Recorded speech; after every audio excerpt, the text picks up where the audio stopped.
박제가 되어버린 천재를 아십니까? 오늘은 한국 현대소설의 가장 난해하고도 아름다운 소설 이상의 대표 단편 날개입니다. 날개 일부. 박제가 되어버린 천재를 아시오? 나는 유쾌하오. 이런 때 연애까지가 유쾌하오. 육신이 흐느적흐느적하도록 피로했을 때만 정신이 은하처럼 맑소. 니코틴이 내 횃배 앓는 뱃속으로 스미면 머릿속에 을의 백지가 준비되는 법이오. 그 위에다 나는 위트와 파라독스를 바둑포석처럼 늘어놓소. 가증할 상식의 병이오. 나는 또 여인과 생활을 설계하오. 연애기법에마저 써먹써먹해진 지성의 극치를 흘기 좀 들여다본 일이 있는, 말하자면 일종의 정신분일자 말이오. 이런 여인의 반, 그것은 온갖 것의 반이오. 만을 영수하는 생활을 설계한다는 말이오. 그런 생활 속에 한 발만 들여놓고 흡사 두 개의 태양처럼 마주 쳐다보면서 낄낄거리는 것이오. 나는 아마 어지간히 인생의 재행이 싱거워서 견딜 수가 없게끔 되고 그만둔 모양이오. 굿바이. 굿바이. 그대는 이따금 그대가 제일 싫어하는 음식을 탐식하는 아이러니를 실천해보는 것도 놓을 것 같소. 위트와 파라독스와 그대 자신을 위조하는 것도 할 만한 일이오. 그대의 작품은 한 번도 본 일이 없는 기성품에 의하여 차라리 경편하고 고매하리다. 19세기는 될 수 있거든 봉쇄하여 버리오. 도스토예프스키 정신이란 자칫하면 낭비일 것 같소. 위고를 불란서에 빵 한 조각이라고는 누가 그랬는지 지어낸 듯싶소. 그러나 인생 혹은 그 모형에 있어서 디테일 때문에 속는다거나 해서야 되겠소? 화를 보지 마오. 부디 그대께 고하는 것이니 테이프가 끊어지면 피가 나오. 상체기도 머지않아 완치될 줄 믿소. 굿바이. 감정은 어떤 포우즈. 그 포우즈의 원소만을 지적하는 것이 아닌지 나도 모르겠소. 그 포우즈가 부동자세에까지 고도화할 때 감정은 딱 공급을 정지함이네다. 나는 내 비범한 반륙을 회고하여 세상을 보는 안목을 규정하였소. 여왕봉과 미망인 세상에 하고 많은 여인이 본질적으로 이미 미망인이 아닌 이가 있으려.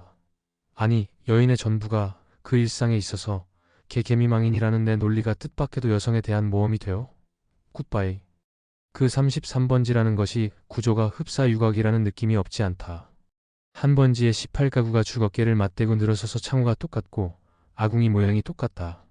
게다가 각 가구에 사는 사람들이 송이송이 꽃과 같이 전다. 해가 들지 않는다. 해가 드는 것을 그들이 모른 채 하는 까닭이다. 턱살 밑에다 철줄을 매고 얼룩진 이부자리를 널어 말린다는 핑계로 미닫이에 해가 드는 것을 막아버린다. 침침한 방 안에서 낮잠들을 잔다. 그들은 밤에는 잠을 자지 않나? 알 수 없다. 나는 밤이나 낮이나 잠만 자느라고 그런 것을 알 길이 없다. 33번지 18가구의 낮은 참 조용하다.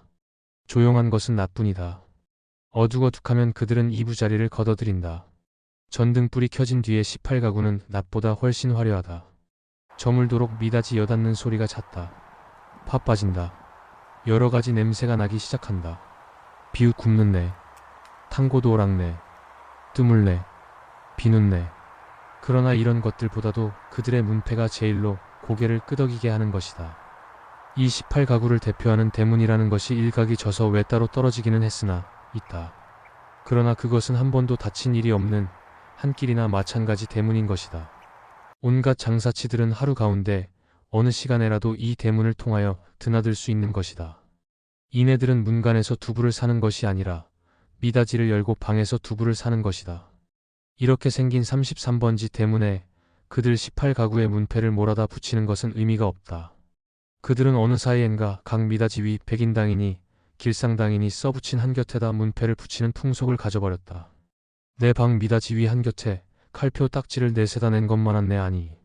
내 아내의 명함이 붙어있는 것도 이 풍속을 좇은 것이 아닐 수 없다. 나는 그러나 그들의 아무와도 놀지 않는다.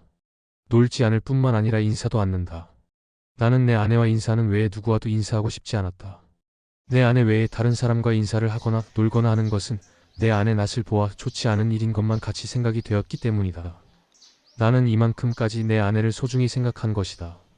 내가 이렇게까지 내 아내를 소중히 생각한 까닭은 이 33번지 18가구 속에서 내 아내가 내 아내의 명함처럼 제일 작고 제일 아름다운 것을 안 까닭이다.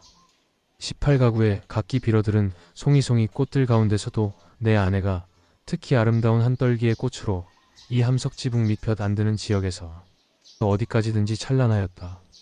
따라서 그런 한 떨기 꽃을 지키고 하니 그 꽃에 매어 달려 사는 나라는 존재가 도무지 형언할 수 없는 거북살스러운 존재가 아닐 수 없었던 것은 물론이다.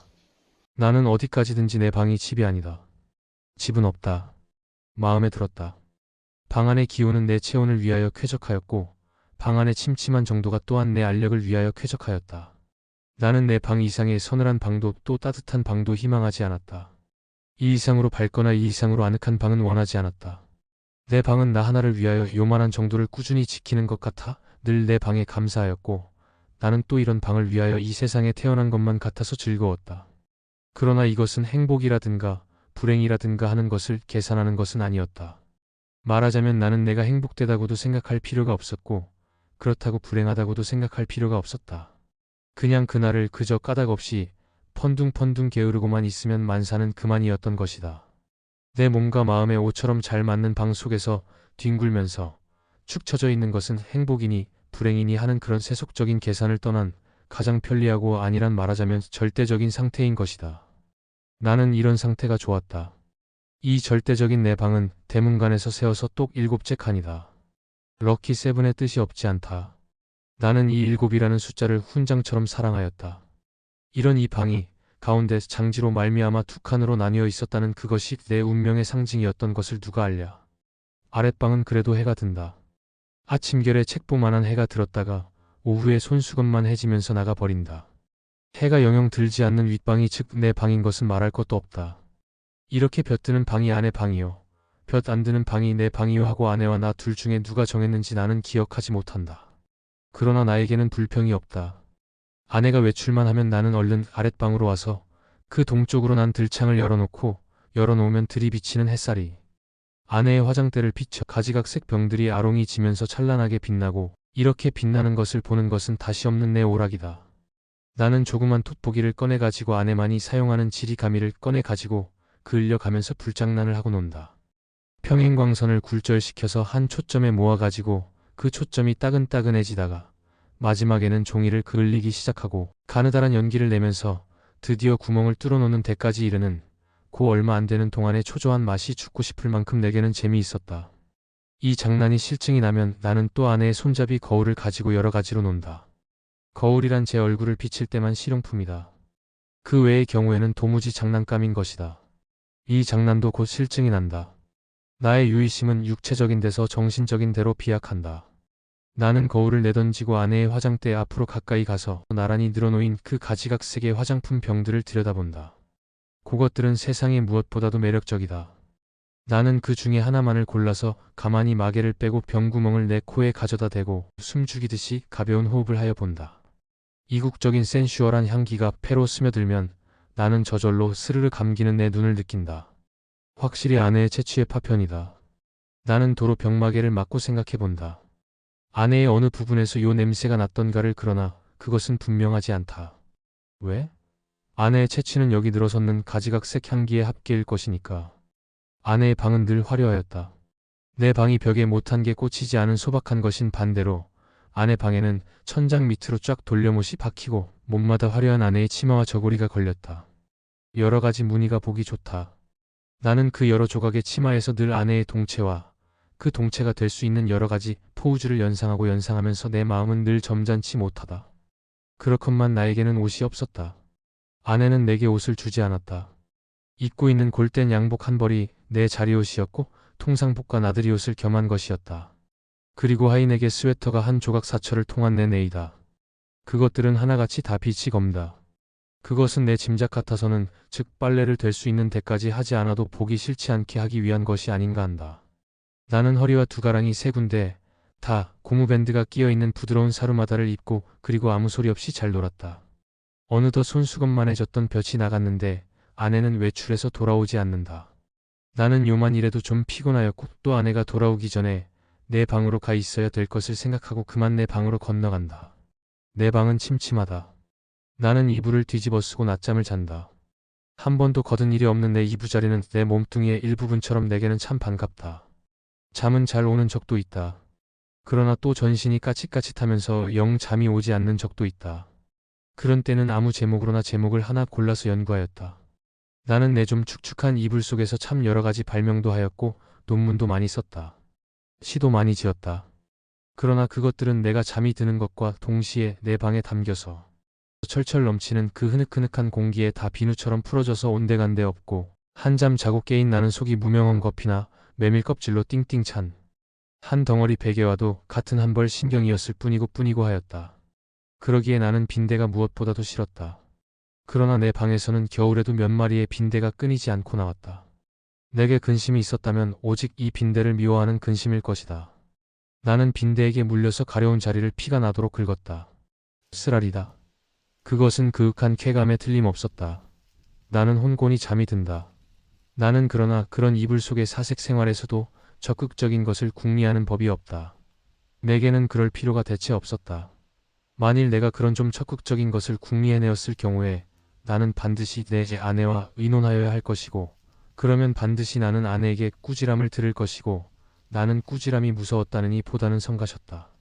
내가 제법 한 사람의 사회인의 자격으로 일을 해보는 것도, 또 아내에게 사설 듣는 것도 나는 가장 게으른 동물처럼 게으른 것이 좋았다. 될 수만 있으면 이 무의미한 인간의 탈을 벗어버리고도 싶었다.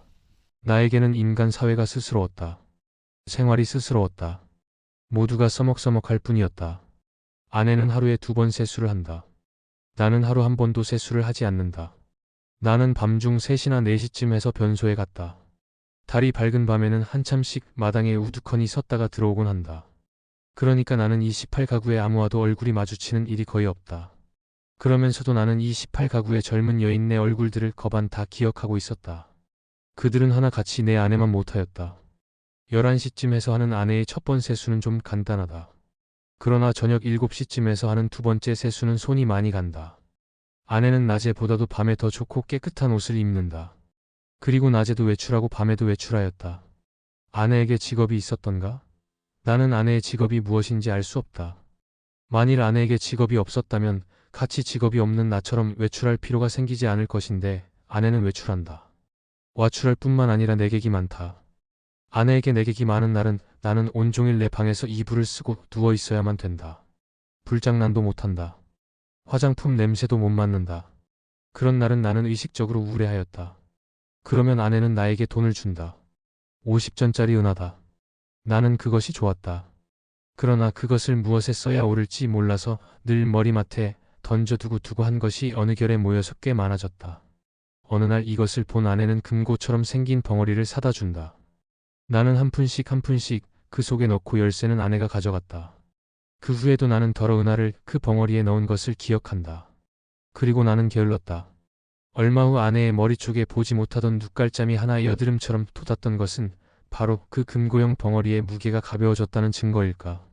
그러나 나는 드디어 머리맡에 놓았던 그 벙어리에 손을 대지 않고 말았다. 내 게으름은 그런 것에 내 주의를 환기시키기도 싫었다. 아내에게 내객이 있는 날은 이불 속으로 암만 깊이 들어가도 비오는 날만큼 잠이 잘 오지 않았다. 나는 그런 때 나에게 왜 늘 돈이 있나, 왜 돈이 많은가를 연구했다. 내객들은 장지 저쪽에 내가 있는 것을 모르나 보다. 내 아내와 나도 좀 하기 어려운 농을 아주 서슴지 않고 쉽게 던지는 것이다. 그러나 내 아내를 찾은 서너 사람의 내객들은 늘 비교적 점잖았다고 볼 수 있는 것이 자정이 좀 지나면 을의 도라들 같다. 그들 가운데에는 퍽 교양이 얕은 자도 있는 듯 싶었는데 그런 자는 보통 음식을 사다 먹고 논다. 그래서 보충을 하고 대체로 무사하였다. 나는 우선 아내의 직업이 무엇인가를 연구하기에 착수하였으나 좁은 시야와 부족한 지식으로는 이것을 알아내기 힘이 든다. 나는 끝끝내 내 아내의 직업이 무엇인가를 모르고 말려나 보다. 아내는 늘 진솔 버섯만 신었다. 아내는 밥도 지었다. 아내가 밥을 짓는 것을 나는 한 번도 구경한 일은 없으나 언제든지 끼니 때면 내 방으로 내 조석밥을 날라다 주는 것이다. 우리 집에는 나와 내 아내 외에 다른 사람은 아무도 없다. 이 밥은 분명 아내가 손수 지었음에 틀림없다. 그러나 아내는 한 번도 나를 자기 방으로 부른 일은 없다. 나는 늘 웃방에서나 혼자서 밥을 먹고 잠을 잤다. 밥은 너무 맛이 없었다. 반찬이 너무 엉성하였다. 나는 닭이나 강아지처럼 말없이 주는 모이를 널쩍널쩍 받아먹기는 했으나 내심 야속하게 생각한 적도 더러 없지 않다. 나는 안색이 여지없이 창백해가면서 말라 들어갔다. 나날이 눈에 보이듯이 기운이 줄어들었다. 영양 부족으로 하여 몸뚱이 곳곳에 뼈가 불쑥불쑥 내어 밀었다. 하룻밤 사이에도 수십 차를 돌쳐 눕지 않고는 여기저기가 베겨서 나는 베겨낼 수가 없었다. 그렇기 때문에 나는 내 이불 속에서 아내가 늘 흔히 쓸 수 있는 저 돈의 출처를 탐색해내는 일변, 장지 틈으로 새어나오는 아랫방의 음성은 무엇일까를 간단히 연구하였다. 이상의 날개 그 첫 번째 이야기를 여기서 잠시 멈추는데요. 좁은 방 안에서 아내의 눈치를 보며 안개 속에 갇혀 있던 나. 과연 이 무기력한 방을 벗어나 자신의 날개를 찾을 수 있을까요? 이어지는 2부에서 그의 외침을 들어보겠습니다. 함께 해주셔서 감사합니다.